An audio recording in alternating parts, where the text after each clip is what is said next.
The fog had rolled in thick over the sprawling city of London. The heavy air, saturated with the scent of damp stone and decaying leaves, seemed to hang in the streets as though reluctant to let go. As the last light of day faded behind the Gothic architecture of the city, the town seemed to sink into a deep silence, disturbed only by the occasional sound of distant footsteps, the rumble of a carriage, or the soft flutter of wings as pigeons settled for the night. But in the midst of this eerie calm, a crime had been committed. Not just any crime, but one that would rock the Pembroke family and unravel secrets long buried beneath layers of wealth, power, and manipulation. The scene at Pembroke Manor.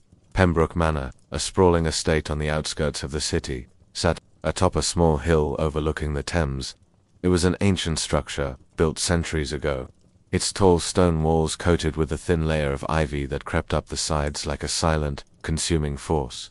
The house had seen generations come and go, but it had always remained a symbol of the family's wealth and stature. The air around the manor was thick with the weight of history, and Lord Edward Pembroke, the current heir, was its proudest occupant.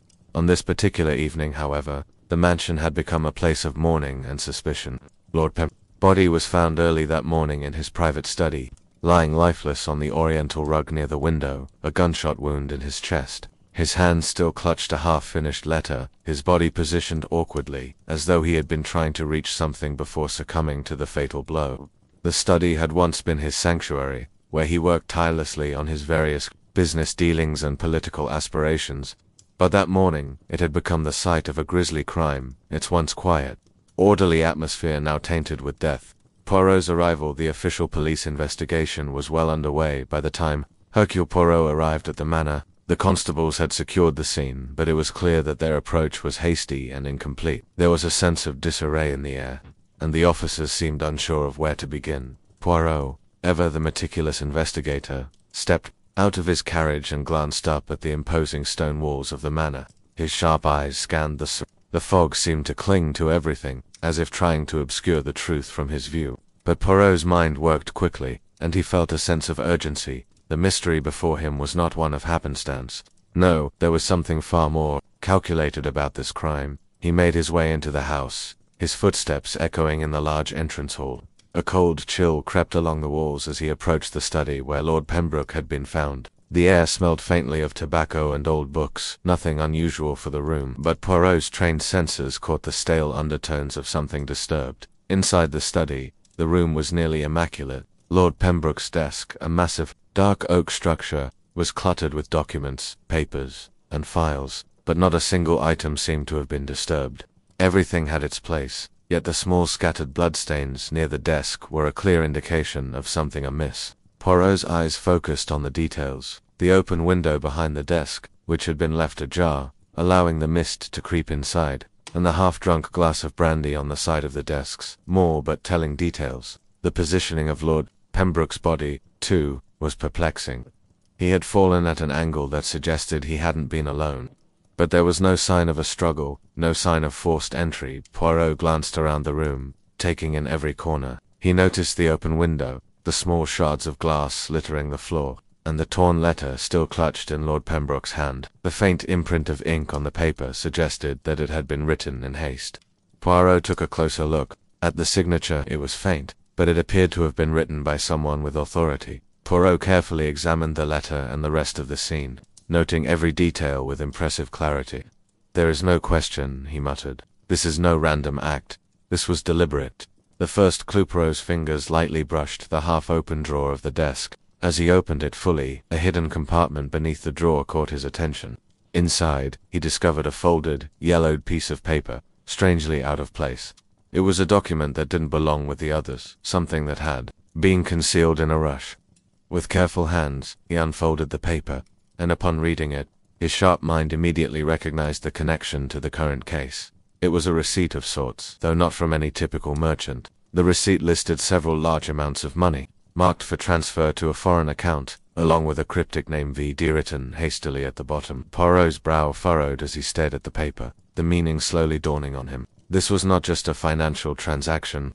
This was a clue pointing to someone outside the family, someone whose involvement was not immediately apparent.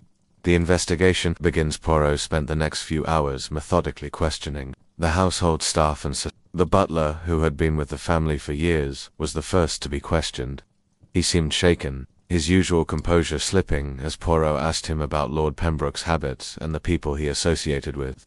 The butler seemed hesitant when asked about the letter, and Poirot took note of his unusual nervousness. It wasn't guilt, but something else, perhaps fear. The butler had seen something, or someone, the night of the murder. Next, Poirot questioned Lady Margaret Pembroke, the wife of the deceased. She was a calm, composed woman, perhaps too calm for someone who had just lost her husband in such a brutal manner. Her answers were precise, but Poirot could detect an underlying nervousness. She had nothing to gain from her husband's death, at least. That's what she said. But Poirot could sense that she was hiding something. Then there was Sir Reginald Turner, Lord Pembroke's longtime business partner. He had arrived at the scene almost immediately after the police, claiming to be concerned for Lord Pembroke's safety. But Poirot had seen the subtle discomfort in Sir Reginald's eyes when questioned. His alibi was flimsy at best. He had been at a business dinner during the time of the murder, but no one could confirm it. Poirot sensed that there was something between Sir Reginald and Lady Margaret, something that hadn't been revealed yet. Poirot's mind raced as he began to piece together the suspects' alibis and connections. There was no immediate evidence linking anyone directly to the crime, but the hidden receipt, the torn letter, and the reaction of the household staff all pointed to something larger. This was not a simple murder. It was a carefully planned execution, orchestrated by someone close to the victim. The darkening clouds. Poirot sat in the study, the light dimming as the evening grew darker. The silence of the manor seemed to press in on him, and his thoughts began to race. The clues were scattered, yet still elusive. He stared at the locked window, the one that had been left ajar, allowing the night air to creep inside. The one thing Poirot knew for certain was that Lord Pembroke's murder was not a random act. Someone had been planning it for some time. And in the heart of that conspiracy, Poirot could sense a dangerous shadow, one that had not yet revealed itself fully. As the night crept on, Poirot made a silent vow. He would not rest until the truth was revealed. But the journey ahead would not be easy. In this game of deception, every player had a secret, and Poirot would need every ounce of his intellect to uncover them all. The morning after the discovery of Lord Pembroke's body dawned cold and grey. The mist still thick in the streets of London. Hercule Poirot was already awake, sitting at his desk in his modest apartment, his hands clasped in thought. As the steam from his freshly brewed coffee filled the air, his mind worked in overdrive. The details of the case from the previous evening swirled around him like the fog outside, each clue seeming to offer more questions than answers. But Poirot was not one to shy away from complexity. He was a man of methodical precision, and he trusted that every detail would eventually fall into place, just as it always had before. The first suspects. Poirot had spent the night reviewing his notes. He had already interviewed a few key figures, Margaret, Sir Reginald Turner, and the household staff, but there was much left to investigate. The scene of the crime had been meticulously examined, and Poirot had collected the initial clues: the torn letter, the foreign transaction receipt, the open window, and the strange bloodstains. But those were only the surface. The real work was in understanding the relationships that had existed within the Pembroke household and the people around Lord Pembroke. The personal dynamics were, as always, just as important as the physical evidence. Lady Margaret was the most obvious starting point, but Poirot knew that appearances could be deceiving. Lady Margaret Pembroke. Poirot made his way back to Pembroke Manor, a sense of gravity weighing on his shoulders. Lady Margaret had seemed composed during the initial questioning, too composed, perhaps. She had lost her husband, and yet her demeanor had been calm, perhaps even too calm for someone in her situation. Upon arrival at the manor, Poirot was shown into a small, elegant sitting room where Lady Margaret waited for him. She appeared, as she had the night before, elegant, poised, dressed in a black morning dress that clung to her slender frame.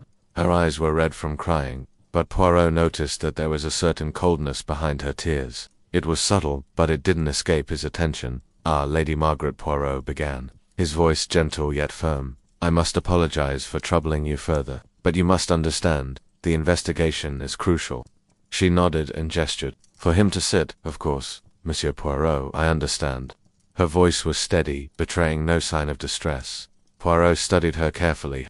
"Tell me, madame, did you notice anything unusual in your husband's behavior leading up to his death?" he asked, leaning forward slightly, his hands folded. Lady Margaret paused for a moment, her gaze drifting to the floor. Edward had been preoccupied recently.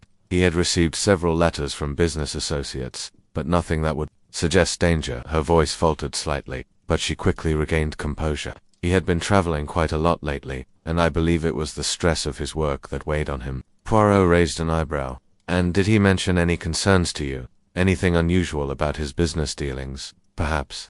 She hesitated, then replied, not that I know of. He was a very private man when it came to such matters. Poirot's mind raced. There were gaps in her story, and he knew better than to take her answers at face value. The receipt he had found in the study, the one marked V, bothered him. It hinted at something more than just a routine business matter. Lady Margaret, did your husband have any business dealings with someone named Vincent Darnell? Poirot asked, his tone casual but probing at the mention of the name.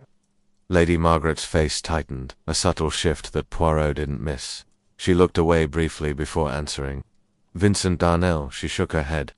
I've never heard of him. Perhaps he was one of Edward's associates. But I don't know much about him. Poirot knew this was a lie. The change in her expression had been telling. Vincent Darnell was central to the mystery, and Lady Margaret's response only confirmed his suspicions. But he had no direct evidence yet. Poirot's mind turned to Sir Reginald Turner.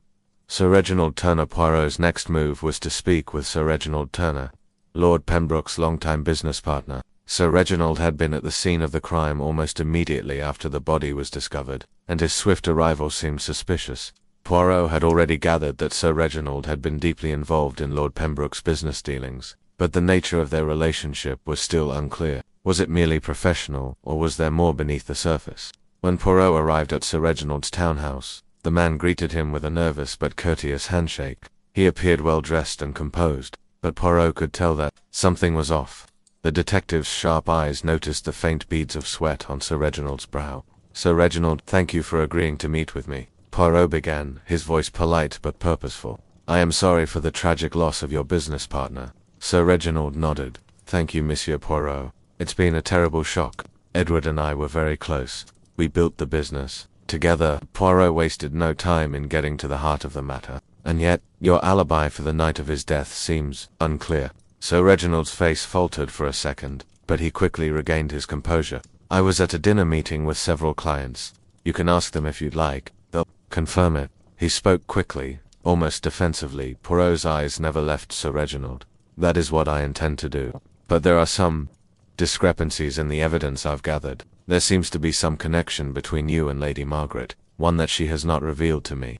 Sir Reginald's jaw tightened, and for a brief moment, Poirot saw a flash of fear in his eyes, but he quickly masked it with a forced smile.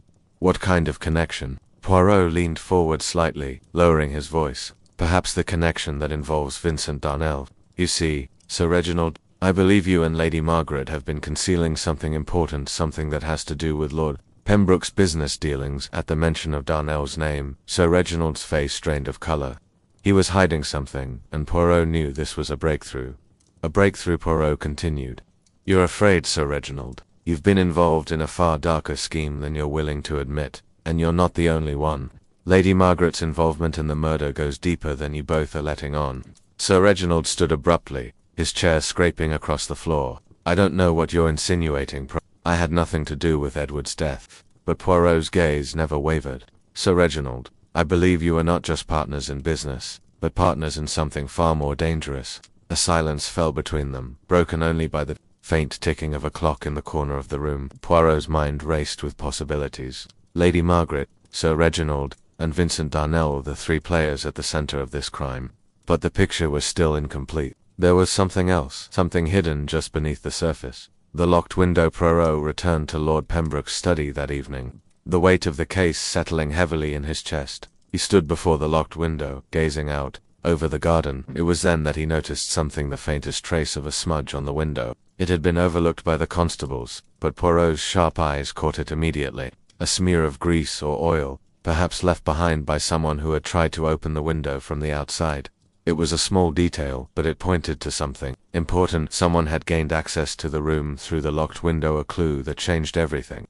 The fog that had clung to London's streets for days showed no signs of clearing. Hercule Poirot sat at his desk in his modest apartment, the only light coming from the desk lamp casting long shadows around the room. His thoughts raced over the events of the past few days: Lord Pembroke's murder, the strange clues left behind, and the unsolved mystery at the heart of it all. Poirot had made progress, yes, but there were still too many unanswered questions. Something felt wrong. The more he uncovered, the deeper the web of lies became. A game of misdirection. It had become clear that the murder of Lord Edward Pembroke was not a random act of violence. No, this was something far more deliberate. Poirot had always suspected that Lord Pembroke's business dealings had attracted more than their fair share of enemies.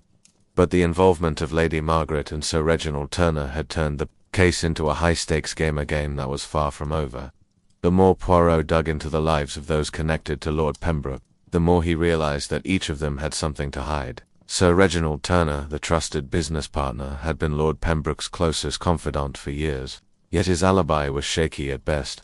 The dinner party he claimed to have attended was unverified, and even though he had denied any involvement in the crime, Poirot had seen the signs of guilt written in Sir Reginald's nervous posture. The man was a professional liar, adept at hiding the truth, but Poirot knew better than to trust a polished exterior. Lady Margaret, the widow, was just as enigmatic. Her tears at the time of the murder had been perfectly timed, a bit too perfect, Poirot thought. Her stoic demeanor in the days following Lord Pembroke's death was oddly composed, given the nature of the loss. It wasn't grief that clung to her, it was fear of exposure. But what, exactly, was she hiding?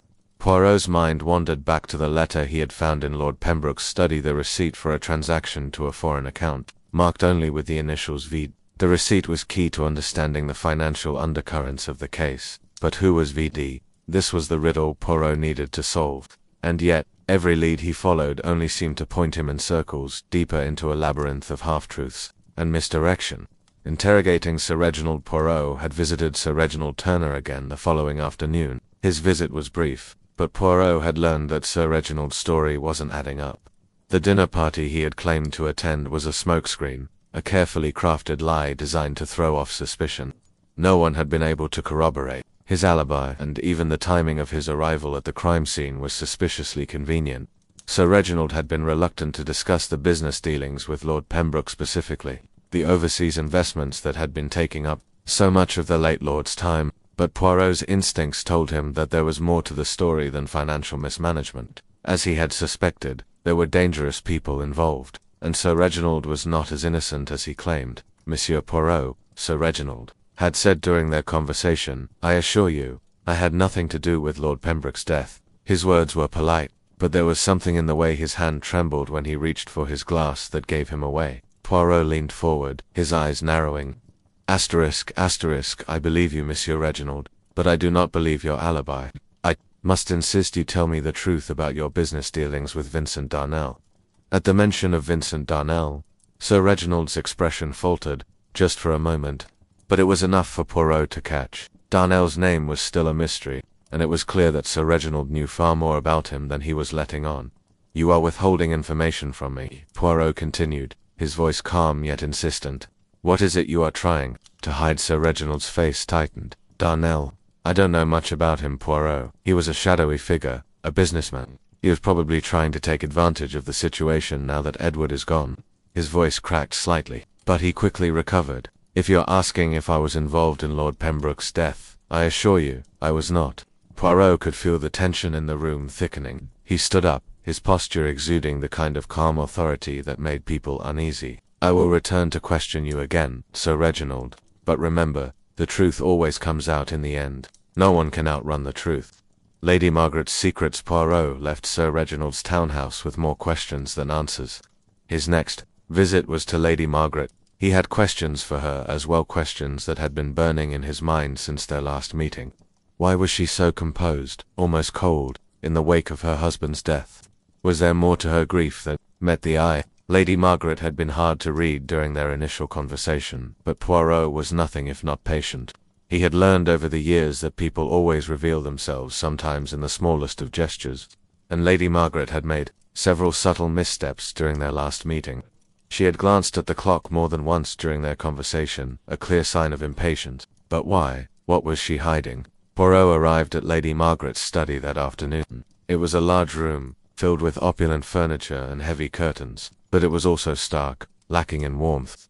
The furniture had been arranged meticulously, Almost clinically, Lady Margaret Poirot greeted her politely as he entered. "I hope I am not disturbing you." She stood up from behind her desk, offering a faint smile. "Not at all, Monsieur Poirot. What brings you back so soon?" Poirot had already noticed the pale line around her neck, which seemed to match the exact shade of the mark that had appeared in the earlier photograph. "I would like to ask you again about your relationship with Sir Reginald Turner." Lady Margaret's gaze hardened ever so slightly, but it was enough for Poirot to catch Sir Reginald as a business associate. Nothing more. Poirot's gaze never left hers. "I don't believe you, Lady Margaret. There is a history between you two, something that neither of you is willing to discuss." Lady Margaret stiffened, but her voice remained steady. "You are mistaken, Monsieur Poirot. Sir Reginald and I are both concerned about Lord Pembroke's death, but there is no more to it than that." Poirot did not respond immediately, letting the silence stretch between them.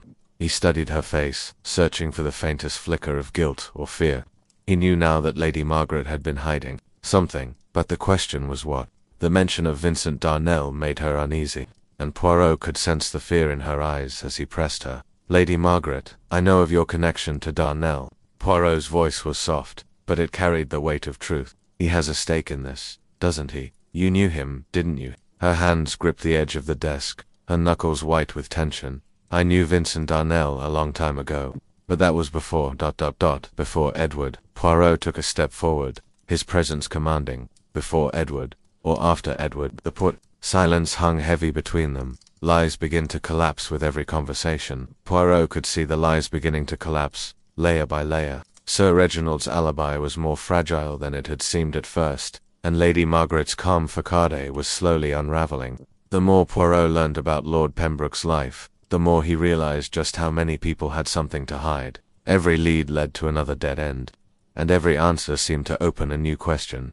The investigation was far from over, and yet Poirot knew that he was getting closer.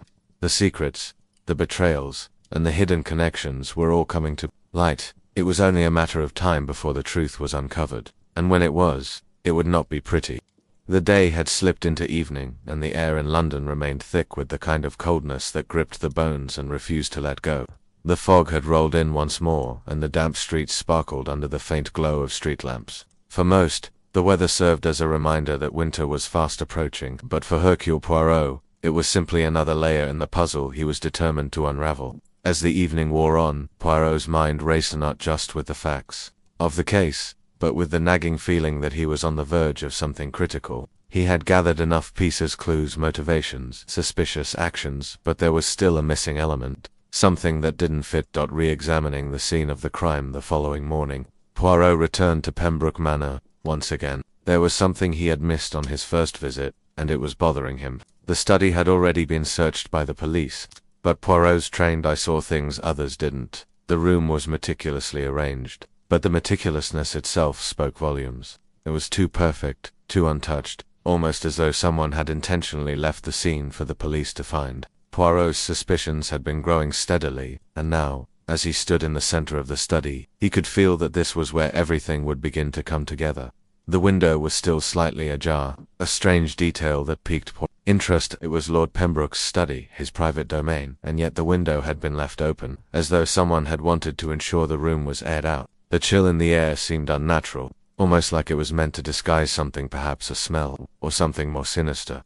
Poirot approached the desk, where Lord Pembroke's body had been found. The same half-finished letter that had caught his attention previously was still there, its ink a dark smudge across the page. The words were difficult to make out, but Poirot knew this wasn't just any letter. He had already examined it and determined that the signature was either partially obscured or deliberately written in haste.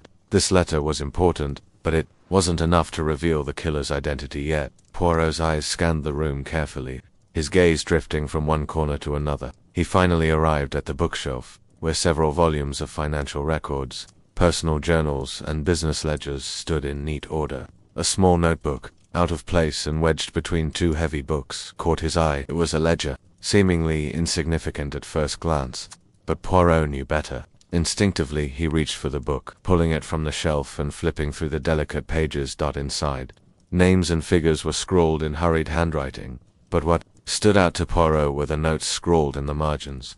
A name appeared repeatedly, underlined several times, with a note reading V.D. Vincent Darnel.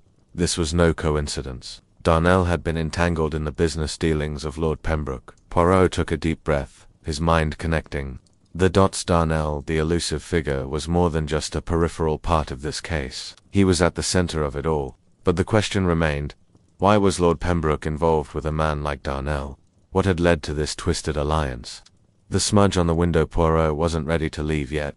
The locked window, the scratches on the sill, and the strange smudge of grease bothered him. He leaned closer to the window, running his fingers along the edge of the frame. There, just below the sill, was a subtle but distinct marker streak of dark grease, almost invisible at first, but Poirot could tell it had been deliberately left behind. The residue suggested someone had tried to force the window open from the outside, but it hadn't been fully successful. Poirot's fingers traced the lines of the smudge, and the realization hit him with the force of a lightning bolt. Someone had entered the study from the outside. This wasn't just a case of a killer using the window for an easy escape. No, someone had gained entry while Lord Pembroke was still alive. A new lead, the mysterious visitor, the piece of evidence Poirot had just uncovered was monumental. It wasn't just the clue itself, it was the way it shifted everything he had thought he knew. The locked window now made sense. The killer hadn't merely used it as a means of escape. They had used it to gain entry. Someone had entered the study undetected, likely while Lord Pembroke was working at his desk. Poirot's mind began to churn. Who could have had the opportunity to slip in unnoticed? He knew he needed to go back and speak to the staff once again. They were the ones who might have seen something, perhaps a shadow passing by the window, or a figure moving through the hallway late at night. But most importantly, there was one person who had been at the manor during the time of the murder, Lady Margaret. A confrontation with Lady Margaret. Poirot wasted no time. He returned to Lady Margaret's sitting room later that afternoon. This time he was more direct. His suspicions were growing, and Lady Margaret's behavior, calm, collected, yet ever so slightly evasive, had been unsettling from the start. Lady Margaret, Poirot began, his voice calm but firm. I've found something I believe will change the course of the investigation. He held up the small ledger. This book, Lady Margaret. It appears your husband had been keeping secret financial records, and one name in particular appears throughout these pages. Vincent Darnell. Do you have any idea why his name would appear so frequently in Lord Pembroke's personal records? Lady Margaret's face didn't change, but Poirot noticed the faintest tightening around her eyes. I'm not sure, monsieur. Poirot. Her voice remained steady, but the way she said "not sure" suggested otherwise. My husband had many associates. Some I knew well, others not so much. Perhaps this Darnell was one of them. Poirot leaned forward slightly, his piercing eyes never leaving hers. Perhaps, but the truth is, Lady Margaret, I think you know more than you're letting on. She shifted uncomfortably in her seat, her hands clasping nervously in her lap. I told you everything, Poirot. I don't know why Darnell was involved. I don't know anything about it. Poirot could tell she was lying. He had seen the way her eyes flickered for just a moment before she responded. I do not believe you, Lady Margaret, Poirot said, his voice unwavering. I believe you are hiding something important, but I will find out what it is, and soon. Lady Margaret's face flushed, but she did not speak. Poirot stood up and moved toward the door. I will return soon, Lady Margaret, and I will find the truth, whether you wish it or not. The final piece falls into place after leaving Lady Margaret. Poirot returned to Pembroke Manor once again. This time, he wasn't just looking for clues, he was looking for connections. His thoughts drifted back to the locked window, to the strange smudge he had uncovered, and to the ledger with Vincent Darnell's name.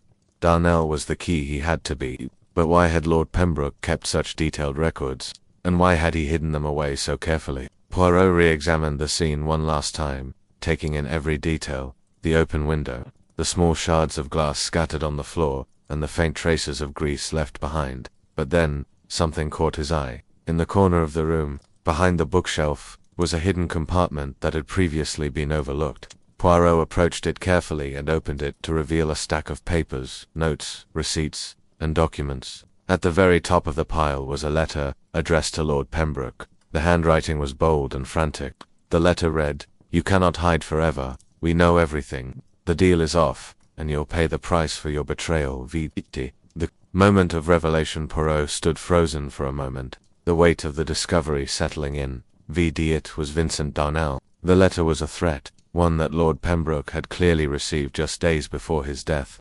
But what had Lord Pembroke been involved in? What had he done to incur Darnell's wrath? The pieces of the puzzle were finally beginning to come together, and Poirot could feel the final thread of the mystery unraveling. But the question remained: what had Darnell done, and how was he connected to the murder of Lord Pembroke? London was beginning to thaw from the winter chill. The cold fog that had enveloped the city for days had lifted slightly, but the mystery of Lord Pembroke's death had not. For Hercule Poirot, the investigation was far from over. Every step he took revealed new layers of deception, secrets buried deep within the walls of Pembroke Manor, and hidden relationships that no one had expected. The closer he came to the truth, the more dangerous the investigation became. Poirot knew that Lord Pembroke's death was no random act. This was a deliberate, carefully orchestrated murder. He had pieced together that Vincent Darnell, the mysterious figure linked to the victim's business dealings, was at the center of everything. But there was still something elusive, something that Poirot had yet to uncover fully. The deeper he dug into the lives of those around Lord Pembroke, the more he realized that everyone had secrets they would do anything to protect. The confession of Sir Reginald Poirot had spent the last few days interviewing those closest to Lord Pembroke, his wife, his business partner, and the household staff. Each interview had provided a piece of the puzzle, but none had provided the final connection that would solve the case. It wasn't until he confronted Sir Reginald Turner again that Poirot finally made a breakthrough. It was late afternoon when Poirot arrived at Sir Reginald's townhouse. The detective had already noticed Sir Reginald's unease during their previous meetings. The business partner, who had been so eloquent and polished, was now on edge, as if he was hiding something important. Poirot knocked on the door, and moments later Sir Reginald opened it, his expression tense but polite. "Ah, Monsieur Poirot," Sir Reginald said with a strained smile, stepping aside to allow Poirot to enter. "I trust you're here for more questions." Poirot offered a curt nod, entering the townhouse. He glanced around the lavishly decorated space, but his mind was elsewhere.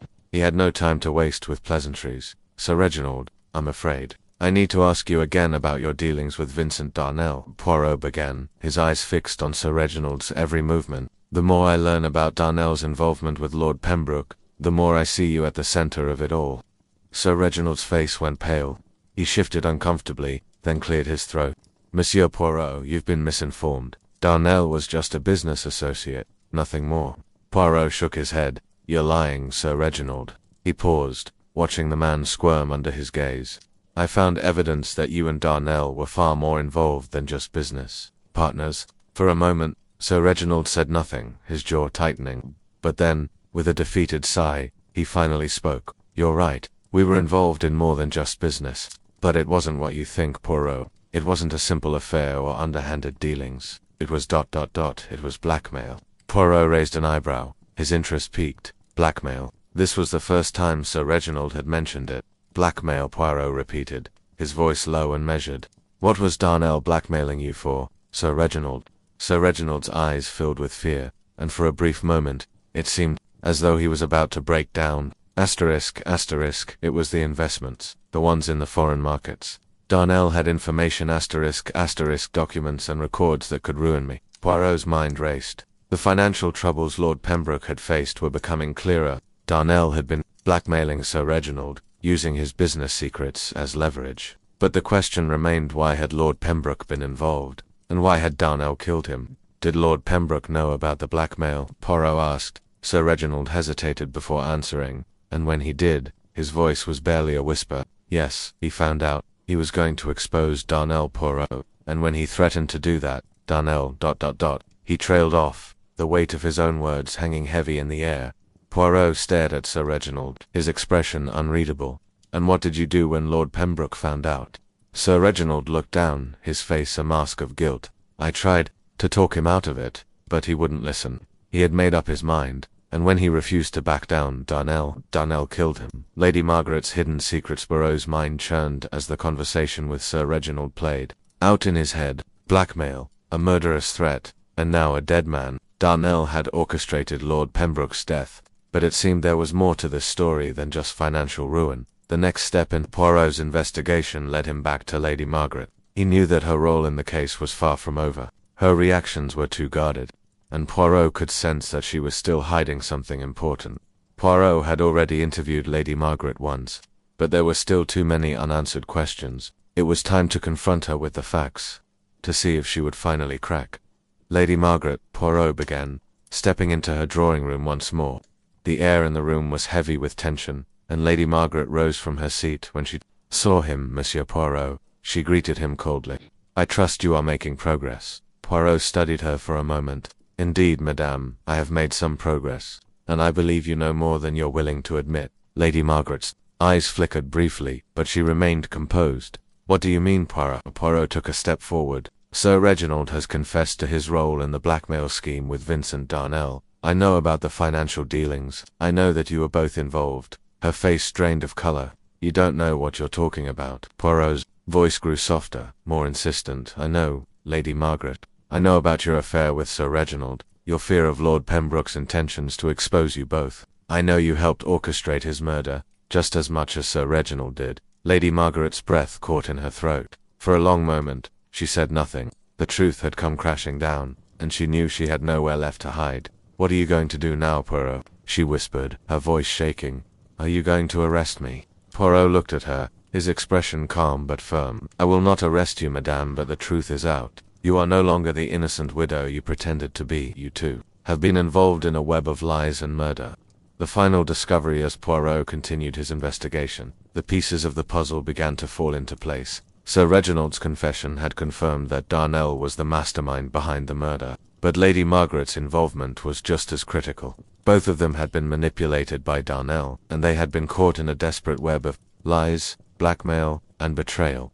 But there was still one more clue that Poirot needed to uncover: Vincent Darnell. He had remained elusive, slipping through Poirot's grasp, but Poirot was determined to find him. The missing piece was the connection between Lord Pembroke's business dealings, Lady Margaret's fear, and Darnell's control over everyone involved. It was all leading back to Darnell's power. Poirot had uncovered most of the truths, but there were still pieces left to discover.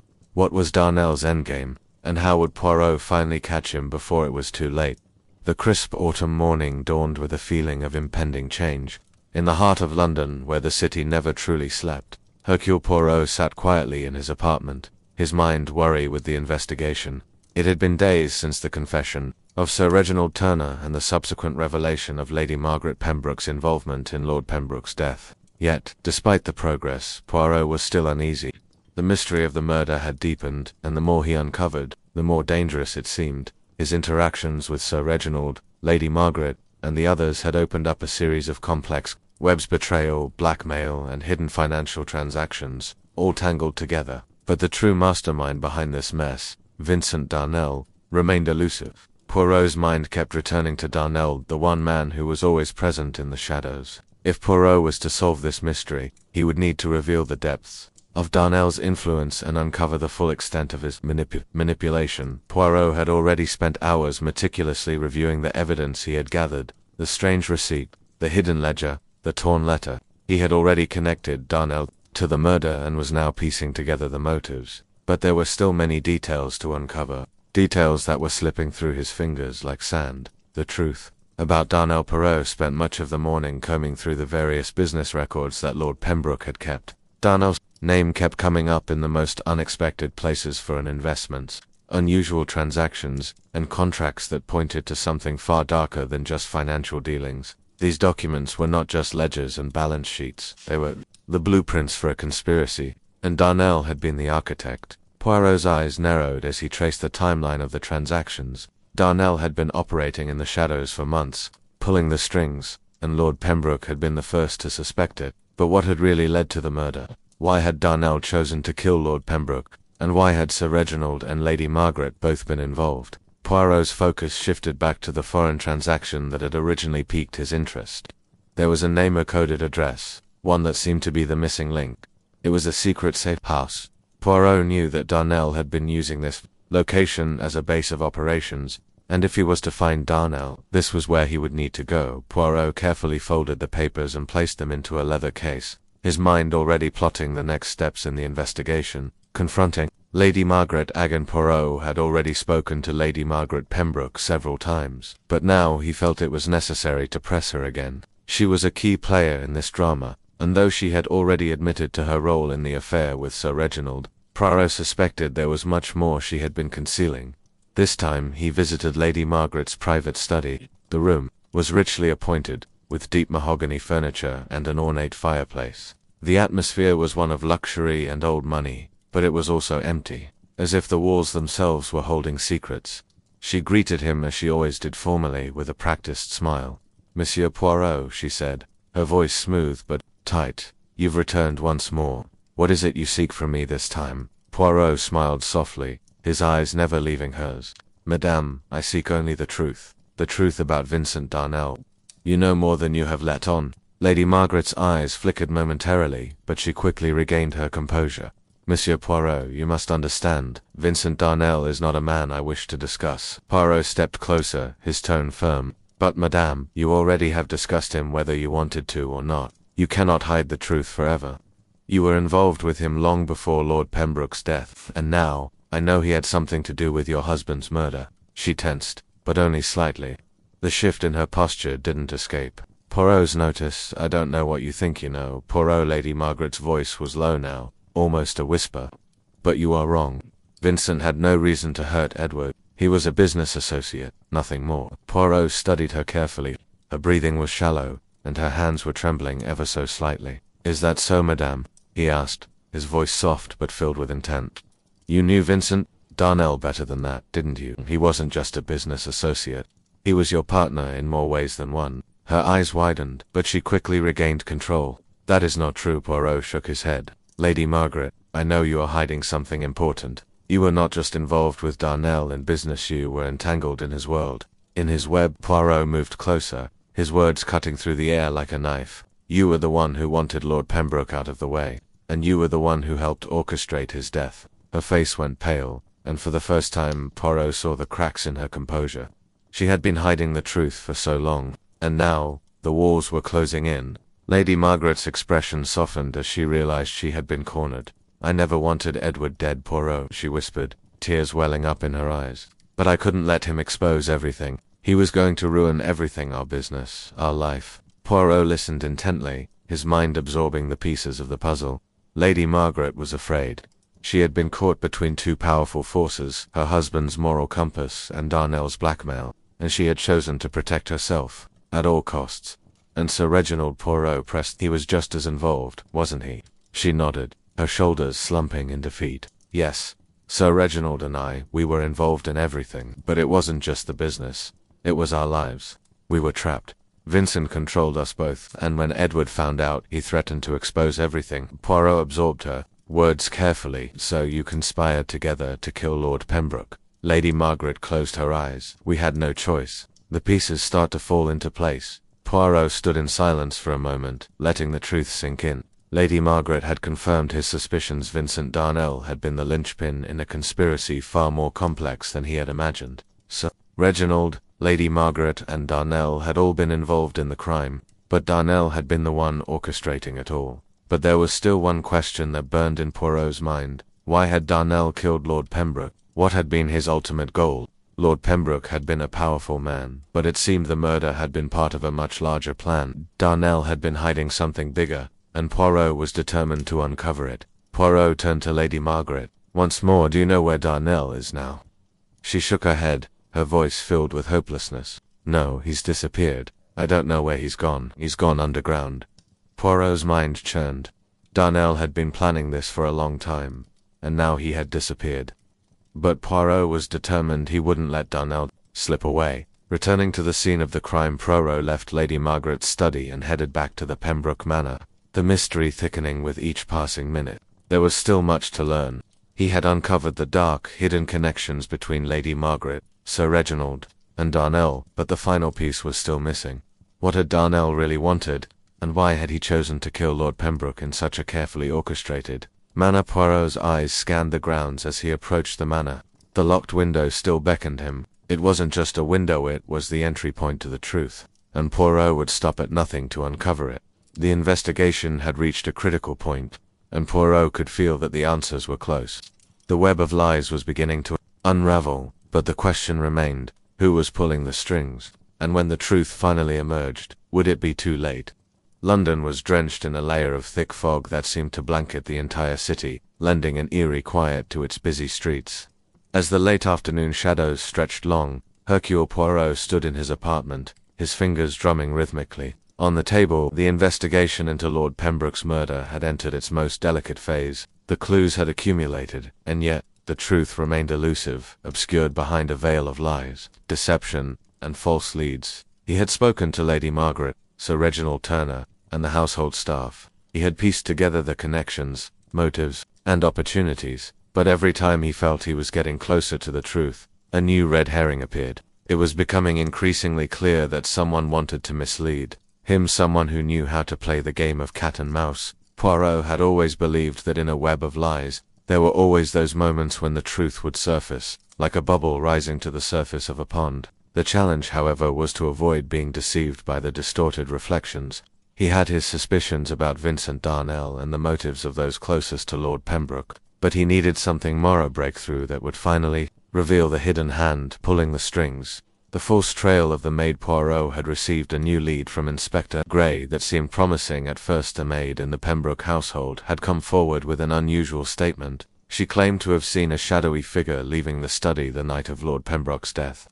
The maid, a young woman who had been in the household for over a year, said she had seen the figure disappear into the fog, their movements hastily and furtively as if trying to escape unnoticed. When Poirot spoke to the maid, she seemed genuine, frightened and shaken by what she had seen, but Poirot, ever the skeptic, knew better than to take her story at face value.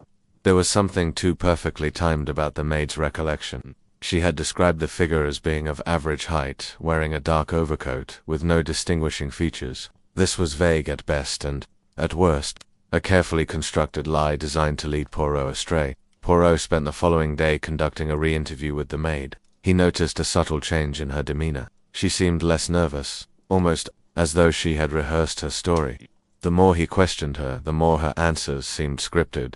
Poirot's suspicions began to grow.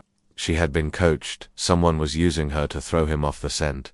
The maid's story, it seemed, was nothing more than a red herring, a false trail designed to lead Poirot in the wrong direction. The figure she had seen was not the killer, but perhaps just someone moving through the house at the wrong time, and the timing of her discovery was too convenient. Poirot had already suspected that the real killer wasn't someone who would be easily caught, but now he was certain. The murderer was still one step ahead, carefully guiding the investigation away from the truth. The unseen hand. Poirot's thoughts turned back to Vincent Darnell. The more he thought about Darnell's involvement, the more his suspicion grew. Darnell's influence seemed to reach everywhere: Lord Pembroke's investments, the mysterious dealings, the bribes, and the affair with Lady Margaret. Yet Darnell himself remained elusive, almost as if he were a shadow in the corner of the case. Poirot had made a significant breakthrough when he uncovered the hidden ledger and the foreign accounts, which had ties to Darnell's name. But the question lingered: why hadn't Darnell acted more boldly? Why had he remained in the shadows for so long? There had to be something more to this, something hidden behind the scenes that Poirot had yet to discover. Poirot knew that Darnell's involvement had to be more than just business. It was about power and control. Darnell was the key to everything, but Poirot needed something solid to link him to the murder. Without that, Poirot's investigation was no more than a series of educated guesses, and guesswork was never enough to solve a case as complex as this. A sudden lead: a disappearing witness. The next morning, Poirot received a call from Inspector Gray. The lead that had been pursued by the constables had taken an unexpected turn. It seemed that Dr. Harold Vaughan, the psychiatrist who had been treating Lady Margaret, had vanished. Dr. Vaughan had always been a mysterious figure in the case. His involvement with Lady Margaret had been unsettling, and his connections to Lord Pembroke's death seemed more and more significant with each passing day. But now, Dr. Vaughan's sudden disappearance opened up a whole new set of questions. Poirot and Inspector Gray met at Dr. Vaughan's residence, a small but well-kept townhouse located not far from the Pembroke estate. The house, though modest, was lined with rows of bookshelves filled with medical texts, journals, and various psychiatric literature. The most prominent feature in the living room was a large grandfather clock that stood against the wall, its ticking a reminder of time slipping away. Poirot scanned the room with his usual sharp eye, taking in the small details. There was no sign of a struggle, no sign that Dr. Vaughan had left in a hurry. It was as though he had simply walked away and vanished. Poirot was certain that this wasn't just a case of a missing man. It was calculated, as though Dr. Vaughan had been forced into hiding. Poirot examined the desk in the study, his fingers gliding over the papers. As he flipped through the pages, his eyes locked on something significant: a letter, addressed to Lady Margaret Pembroke. The handwriting was unmistakably Dr. Vaughan's, and the contents of the letter were chilling. Lady Margaret, I cannot continue to help you. You must make a decision. The secret will be exposed soon. I have no choice but to step away from this matter. Poirot felt a sense of urgency. Dr. Vaughan had clearly been involved in the conspiracy, but his sudden disappearance hinted at something much larger. Someone wanted him out of the way before the full truth came to light.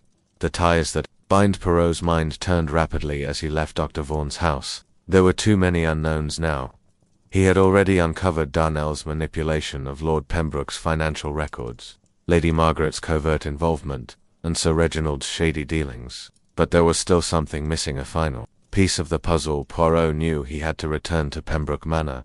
There was more to be uncovered, more that had yet to be revealed. As he entered the study once again, he was struck by the calm emptiness of the room. The papers were still scattered across the desk, the half-finished letter from Lord Pembroke's desk still in place, but something felt different now. The room had begun to feel smothering, as if the truth was so close, but just out of reach. Poirot's eyes scanned the room one more time.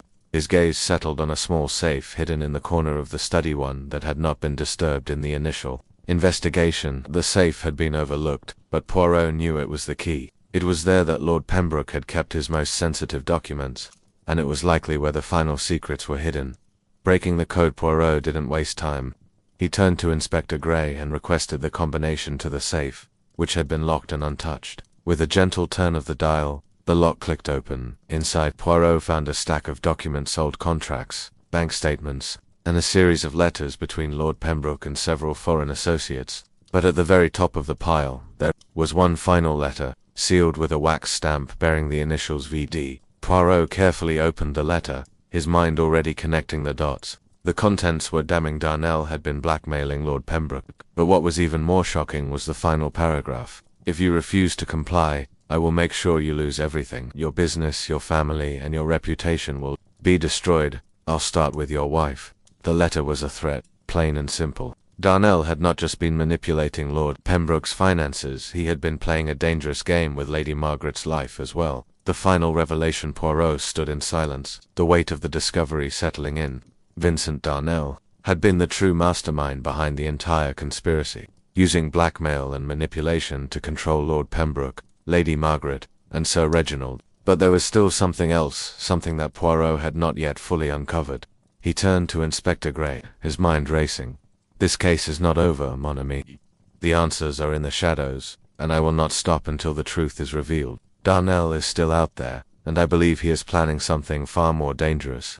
Poirot's heart raced as he set his mind to the final steps of the investigation. He had uncovered the truth about Lady Margaret's involvement, Sir Reginald's complicity, and Darnell's blackmail. But the real danger was still to come. The next chapter in the investigation was about to unfold, and Poirot was ready to face the unknown.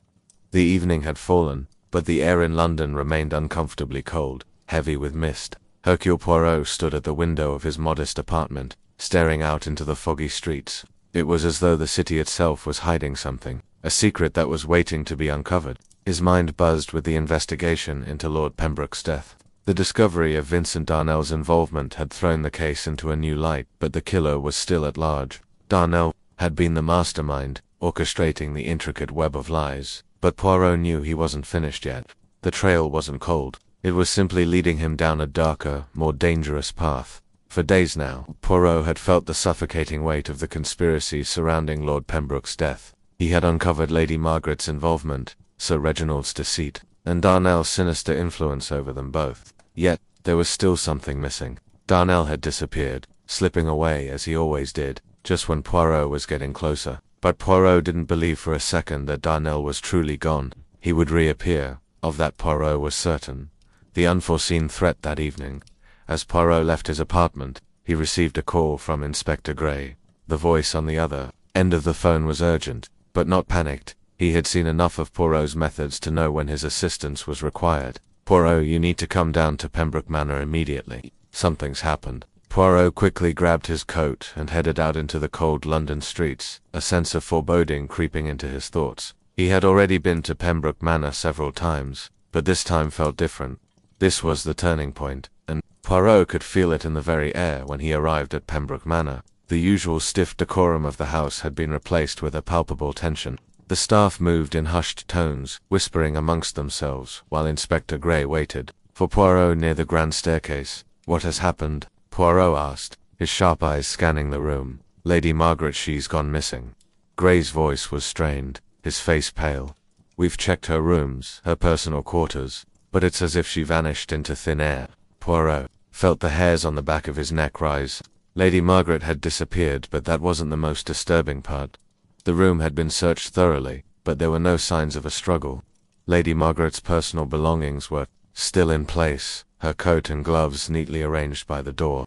She had simply vanished, without a trace. Poirot's mind raced. Could Lady Margaret have decided to flee, perhaps afraid of the truth coming to light, or was something more sinister at play? As Poirot stood there pondering, a figure emerged from the shadows, the butler. He looked flustered, his usual composure gone, replaced by a nervous anxiety. "Monsieur Poirot," the butler said in a low voice, "there's something I must show you." Poirot followed the butler down the hallway and into a small, private sitting room where a fire flickered in the hearth. The butler handed Poirot an envelope that had been addressed to him. It was sealed, but there was no return address. The handwriting on the front was familiar, Lady Margaret's handwriting. Poirot slowly broke the seal and unfolded the letter. The message inside was short, but it carried weight. "I can't stay. If you want to know the truth, follow the trail. It's not what it seems. I'm afraid for my life. Please, find Vincent Darnell before it's too late." Poirot's pulse quickened as he read the letter. Lady Margaret was not fleeing from justice, as he had first suspected. She was running from someone else, someone far more dangerous than the law. The name Vincent Darnell appeared once again, and with it, a growing realization. Darnell was closer than they all thought. The shadow of Darnell. Poirot stood silently for a long moment, the letter in his hand. Lady Margaret's fear was palpable, and her words carried a sense of urgency. Darnell had always been the shadow lurking behind the scenes, but now, it was clear he was the true threat. Poirot quickly turned to Inspector Gray. "We must find Darnell. Gray, he is the key to all of this." Gray nodded. "We've already sent men to the locations where we believe he might be hiding, but he's too slippery." Poirot's eyes narrowed. "He's hiding in plain sight, Inspector. He has contacts, networks. He doesn't need to run. He has people doing that for him." Poirot paced back and forth in thought. Darnell had been manipulating everyone, pulling strings from behind the scenes. But why had he killed Lord Pembroke? What had made him go to such lengths? Poirot's mind raced through the facts, the blackmail, the financial schemes, the affair between Lady Margaret and Sir Reginald, and the hidden house. Darnell's network was built on fear, control, and the manipulation of those around him. Lord Pembroke had been too strong-willed, too resistant to the strings Darnell was pulling. When Lord Pembroke threatened to expose Darnell, he had to act quickly, and that meant eliminating the only threat to his power. The deadly confrontation. Poirot gathered a team of constables, and the investigation escalated into action. They had leads, but nothing concrete.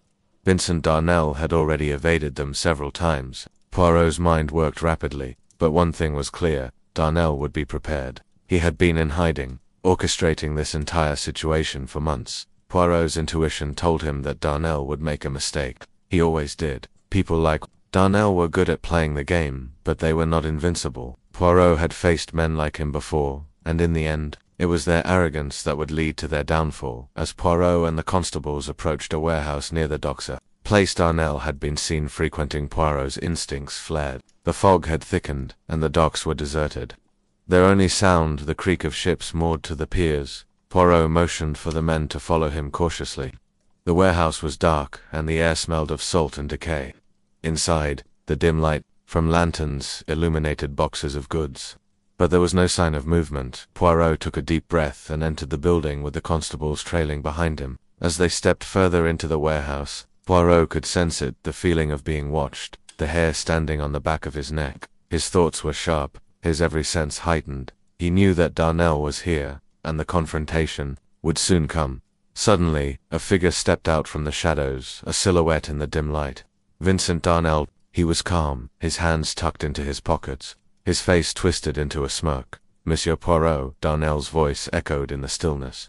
"I knew it wouldn't be long before you found me, but you're too late. The game is over." Poirot's eyes narrowed as he assessed Darnell. The man was unarmed, and yet his confidence was unsettling. "I think you'll find, Monsieur Darnell, that the game is just beginning." A twist in the shadows. Darnell stepped forward, his smirk fading slightly as he took in Poirot's unwavering gaze. "You have no idea what you're dealing with. I've planned everything, Poirot. Every move, every step. I control everything." Poirot's voice remained calm, but there was a steel edge to it. "You controlled nothing, Darnell. You never did.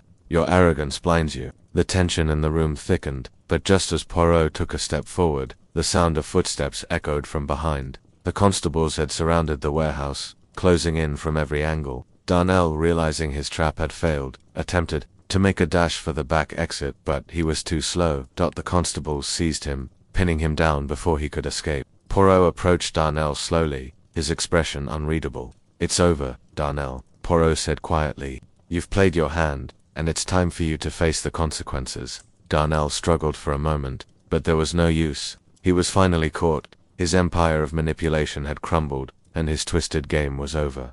"The trap is closed." As Poirot stood in the dimly lit warehouse, his eyes never leaving Darnell, he felt a sense of finality. The investigation had come to its conclusion.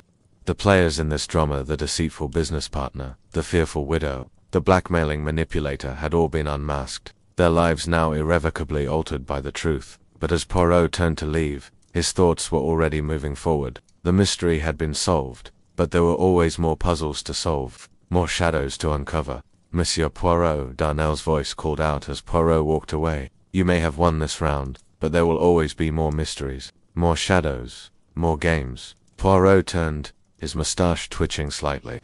"I am always ready for the next one, Monsieur Darnell. And remember," he paused, his eyes locking with Darnell's, "truth is the only thing that always wins."